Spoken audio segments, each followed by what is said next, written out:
Сәлем, баршаңызға каналыма қош келдіңіздер. Сіздермен бүгін өте дәмді болып шығатын, жұмсақ болып шығатын, оқтаумен жаймайтын медовик жасайтын боламыз. Келесі видеомда уыздың қатыру жолын көрсететін боламын. Міндетті түрде көріңіздер. Ең алдымен барлық заттарымызды дайындап аламыз. Описанияға қалдыра кетемін, қанша грамм керек екенін. Ең алдымен осындай ыдысымызға 300 грамм балымызды салып, газге қоямыз. Осы балымызды ертеміз газде.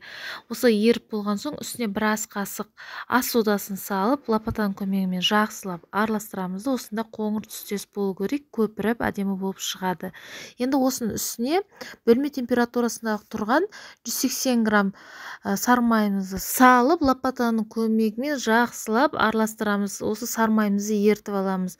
Ендігі кезекте таза құрғақ ыдысымызға бөлме температурасындағы тұрған 4 жұмыртқамыздың үстіне осындай 150 грамм қантымызды салып, миксердің көмегімен жұмыртқамыз екі есе үлкейгенше, көпіргенше жақсылап араластырамыз. Енді осының үстіне бағанағы ертілген әселімізді салып, аз-аздан сала отырып, осылай миксердің көмегімен араластырамыз. Онда жұмыртқамыз пісіп кетуі мүмкін. Енді жақсылап араластырып болған соң, електен өткізілген ұнымыз, менде ұн 350-370 грамм, одан артық қоспаңыздар. Осылай миксердің көмегімен жақсылап араластырып шығамыз да, пергаменттің қағазын өздеріңіз қалаған формаларыңызды шығарсаңыздар болады.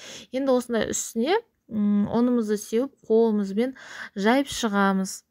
Видеодағы көрсетілгендей осылай істеп шығыңыздар. Артық ұн, көп ұн қосып жібермеңіздер.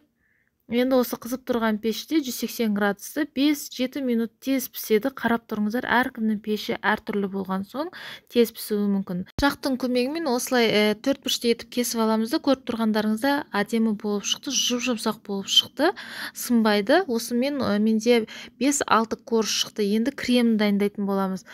Жарты шелек осындай қаймағымызға бір банка сгущенканы салдым. Сіздер өздеріңіз қалаған кремдеріңіз сливкемен де жасасаңыздар да болады.